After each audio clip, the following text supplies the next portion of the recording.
Mulan has been one of the highest anticipated films of 2020 as it brings upon a live-action reimagining of the beloved 1998 animated Disney movie.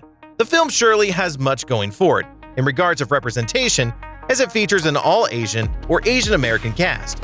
And despite the film's controversies, like Disney not hiring an Asian or an Asian American director, or the support given to Hong Kong police by star Liu Yifei, Mulan has received generally positive buzz. Although fans were eagerly expecting the day for Mulan to finally hit the big screen, it just wasn't meant to be. Mulan, like many other films, has had quite a struggle locking down a release date ever since the global health crisis worsened in early March. Mulan was slated for release on March 27th before being pushed back to July 24th and then August 21st before it was announced to be delayed indefinitely. All right, that's it. Dishonor. Dishonor on your whole family. Make a note of this. Dishonor on you. Dishonor on your cow. Stop. I'm sorry. Recently, Disney made the major announcement that they would forgo a typical theater release for the live-action film and instead release it exclusively on Disney Plus on September 4th, 2020. While it will still play in theaters in markets where the streaming service isn't available, such as China. There is one catch to this, however, that on top of the monthly subscriber fee, Disney Plus members would have to fork over an additional $30 to actually watch the film, as it will not be included in the membership, at least not anytime soon. What? What do you mean you're not lucky? You lied to me? This is definitely a different approach to what we've seen other studios do with their movies. Alongside a long list of movies pushed back towards the end of 2020 and into 2021, there were others like Trolls World Tour and The King of Staten Island that skipped a standard theater release and went straight to digital release. In such cases, viewers paid a much humbler price of $19.99 to watch the movie, without the need to subscribe to any specific streaming service.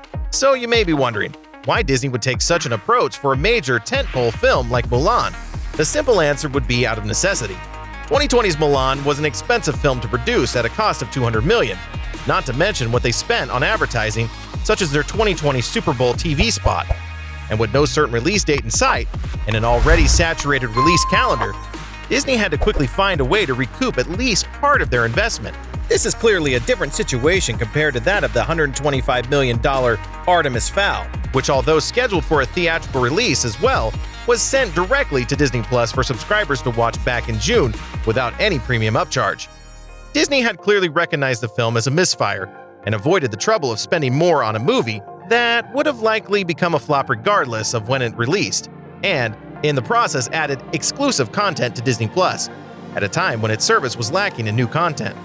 From a business perspective, the $30 surcharge really benefits Mulan as it protects the rest of the distribution chain, rental, physical, cable, streaming, down the line, as is pointed out by Doctor Strange co-writer C. Robert Cargill recently on Twitter.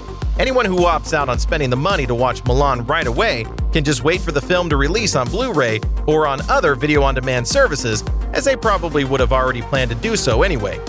Not to mention, Mulan would inevitably become available for all the streaming services subscribers, whether that be at the $7 monthly fee or at the $70 annual membership. If Disney follows the same timeline of other movies that were added to their streaming catalog after release, such as The Rise of Skywalker or Frozen 2, we could be looking at about 7 months before the film becomes available for all 60 million subscribers without the added fee. Although this was before the pandemic struck, as Disney then made said movies available 2 months sooner than originally planned. And this would all probably depend on the numbers and whether enough subscribers actually chose to pay the premium fee. Whatever the window may be, it would definitely have to be long enough to justify the $30 price. And as an added incentive, Disney will be making the film available to watch repeatedly as long as viewers remain subscribed to the service, which is different from typical rentals for other video-on-demand titles. Although there's nothing certain about how this release will affect Disney in the long run, they no doubt took their time making this decision, feeling it's the best move to take right now. Just don't expect this to be the new strategy for Disney or other studios, as they wouldn't want to cut into box office earnings or upset any more theatrical exhibitors, such as the French cinema owner who destroyed a Mulan promo with a baseball bat. Let me say something. Anybody who's foolish enough to threaten our family, vengeance will be mine! Are you willing to pay an extra $30 to watch the live-action Mulan? Let us know in the comments below. And as always, be sure to like and subscribe for more movie content here on Cinemash.